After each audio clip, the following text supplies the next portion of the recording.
හරි අද අපි channel එකෙන් කතා කරන්නේ කන්ටේනර්ස් වල ඉතිහාසය ගැන. අර පාරේ යන දිග ට්‍රක් වල පාට ලොකු පෙට්ටි අන්න ඒව කොහොමද ලෝකෙට ආවේ කියලා කතා කරමු අද. මේ කන්ටේනර් කියන ජාතිය ලෝකෙට එන්න කලින් ඒ කියන්නේ 1950ට කලින් මිනිස්සු අයිටම අහුවලා තියෙන්නේ පෙට්ටි වල බැරල් වගේ දේවල් වල තමයි. ඒ පෙට්ටි බැරල් වල අහුවපු අයිටම තොග විදියට නාවික නෞකාවලට දීලා තිනවා රටවල් අතර බෙදා හරින්න කියලා.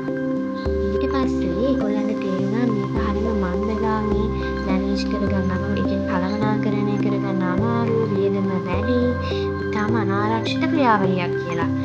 එතකොට ඒ වගේම තමයි නාවික නෞකා ගොඩබිම් වල බැස්සාම ගොඩබිම් වලට ආවම දවස් ගණන් ඒ ගොඩබිම් වල ඉන්නවා.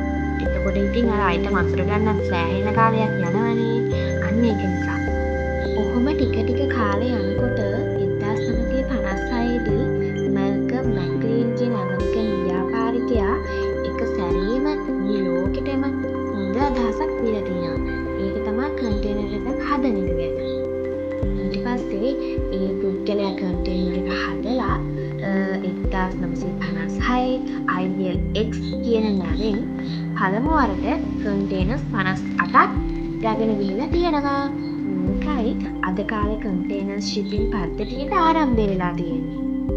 කාලයක් දිගටම කන්ටේනර් එකෙන් මෙහෙම වැඩ කරද්දී තවත් මේ කන්ටේනර් එක වැඩි දියුණු වුණා. ඒක 1960 දී ස්ටෑන්ඩඩ් සයිසස් වලට බෙදුණා.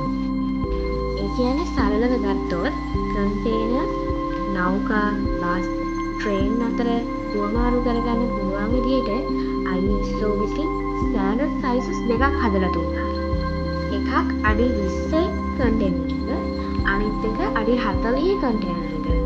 මේ ස්ටෑන්ඩඩ් සයිසස් නිසා ලෝක ව්‍යාපාරය බොහෝ වේගවත් වෙන්න පටන් අරගෙන තියෙනවා.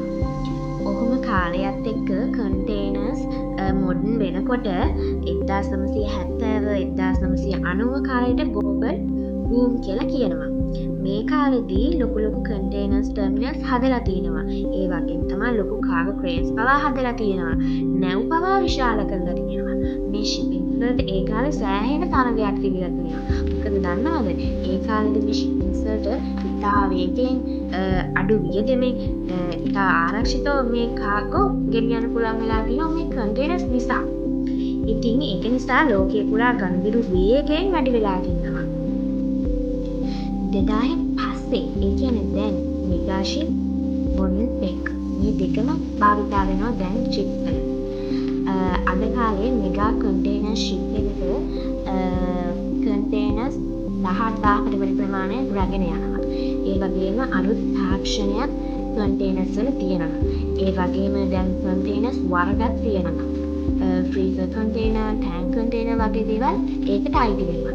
ඒ වගේම අර තාක්ෂණය ගැන කියවනේ GPS tracking system එකකුත් මේකට ගොඩාක් දැන් පාදක වෙලා තියෙනවා.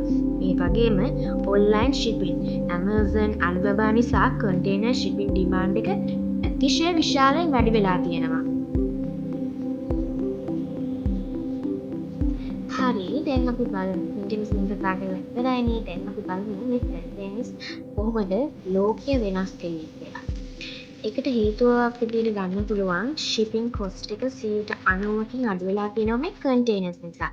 ඒ වගේම තමයි මේ loading time එක දවස් වලින්, සති වලින්, ඒ වගේම කාලෙම අඩු වෙලා තියෙනවා. ඒ වගේම තමයි අලුත් supply chain සහ global economy එකත් වැඩි දියුණු වෙලා තියෙනවා.